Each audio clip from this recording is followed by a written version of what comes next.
Hey everyone, welcome back to my channel. Today I am making this red velvet cake and the cream cheese icing, and this turned out so well. It was my first time and I did have some camera work help and I did have a little interruptions while I was making this video, but hey, it turned out to be a delicious cake and frosting. So yeah, if you're interested in seeing how I made it, just keep on watching.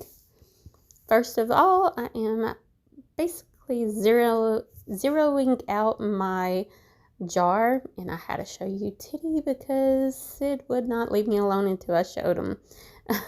So I'm going to put in 2.5 cups of all-purpose flour, which I zeroed out my scale and the glass jar on top, and then I measured out 300 grams of all-purpose flour, and yeah, that should be around 2.5 cups, but I did it by the grams. And if I go a little above or below, it's fine. It's not that big of a deal as long as you're somewhat really close. And now I am putting in 1 teaspoon of kosher salt, or kosher salt. I don't know how to say that type of salt, but it's 1 teaspoon. And I am kind of seeing how many grams it is, but it's not that big of a deal. And then I'm putting in 1 teaspoon of baking soda also, and I'm zeroing it out again because now we are putting 1.5 cups of granulated sugar, which, yeah, it's about 300 grams of sugar. And I did end up emptying the rest of that container out, and it was right below 300, so that was close enough. Now I'm going to zero out my scale again and add 2 tablespoons of cocoa powder, which I don't have the grams for that, but yeah, 2 tablespoons of cocoa powder is all you need. And some people say you can even leave this part out, but I'm pretty sure that most red velvet cakes has a chocolatey flavor to it. But yeah, so it's like 14 grams. Now that's all you need to make a premix, which I'm going to make 4 more of these just to have on hand. But if you're going to go ahead and make this, of course you could have just put all that stuff in the blender already, but I want to show you how to make the premix because I do plan on making a lot of premix.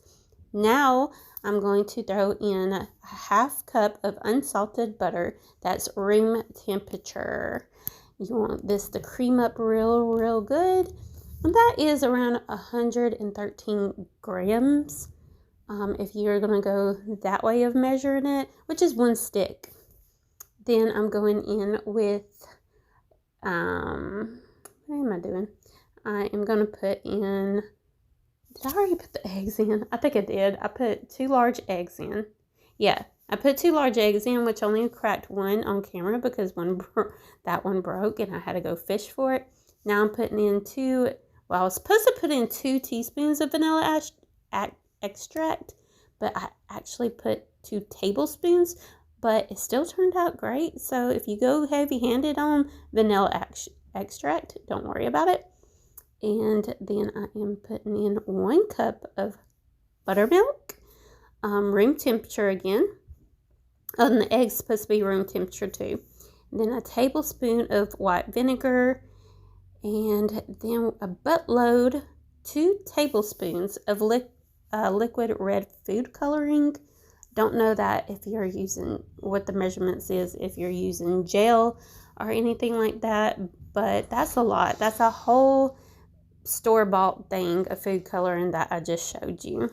But yeah, I'm just letting that get all smooth and junk.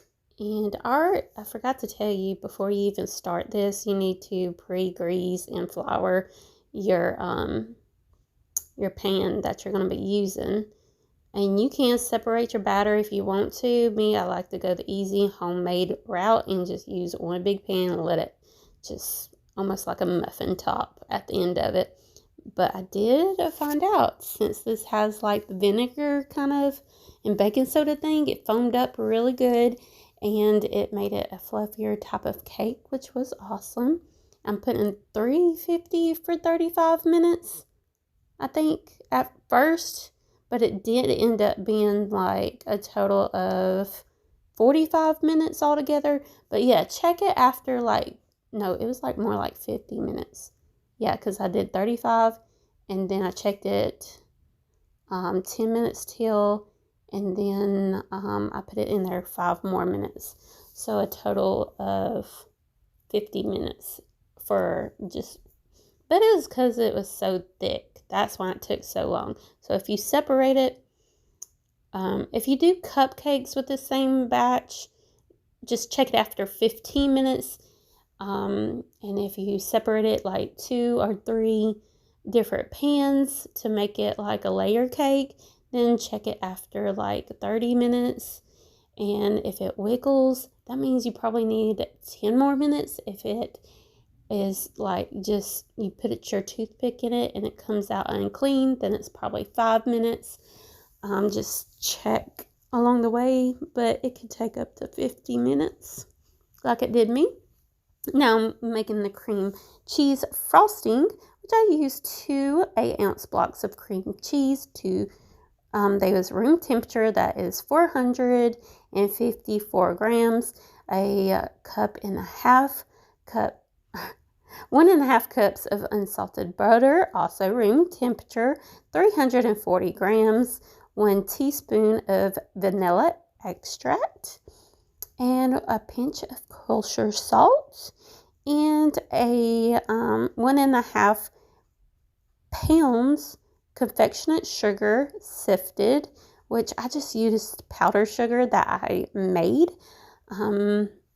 off camera because I didn't have enough. So yeah, but all you do is put in a bunch of sugar in a blender and let it blend up for 5 minutes, and there you go. You got powdered sugar, which is pretty much the same thing as confectionate sugar.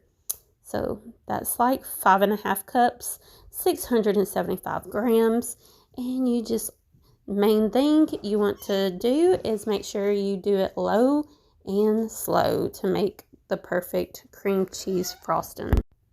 But as that's going, I'm checking on my cake, and here it is after 35 minutes. You can see it is jiggling, so that means it needs at least 10 minutes more, but it ended up needing 15 minutes more, because here it is again after the 10-minute mark, and I'm going to check it. This time it's not jiggling, so I'm using a toothpick. And as you can see, it is not done yet, but that is when it's about at the 5-minute mark. So here I go, putting a 5-minute timer. It's been 5 minutes now, and I'm checking it again with the toothpick. And it should look like this if it is done. And that is the perfect moist cake. I've made a lot of cakes before, but I have not really scratch made too many cakes, hardly at all. It's always been box cakes. And you guys, I love box cakes, so this was good. Yeah, and I will say, if you're making your own cream cheese icing, you need about half of what I made. This is probably the amount you would need if you use 2, possibly even 3 layers out of this cake, because I had a whole jar, I think it was like a 16-ounce jar full, that I put in the freezer for later. Don't know if the freezer idea was a good idea. I probably should put it in the refrigerator, but I don't plan on making another red velvet cake for at least another month. So in a month from now, when I need some more cream cheese, I will put that in the refrigerator, and the day before, maybe put it out on the counter and see if it applies good. Maybe possibly even blend it up again, see if it'll get fluffy again. I don't know. But yeah, you see, I had to get my kid was holding the cake and she wanted to film me. So you got to see the big but bruise on my face. Or not bruise, but pimple.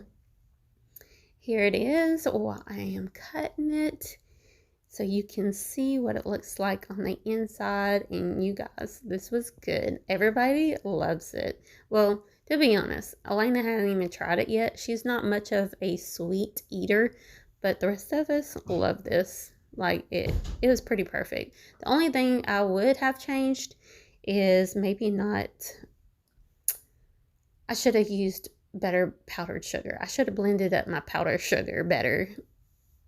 But yeah, it was really good. So please don't forget to like, comment, and subscribe. And I will see you next time, buddies. Bye.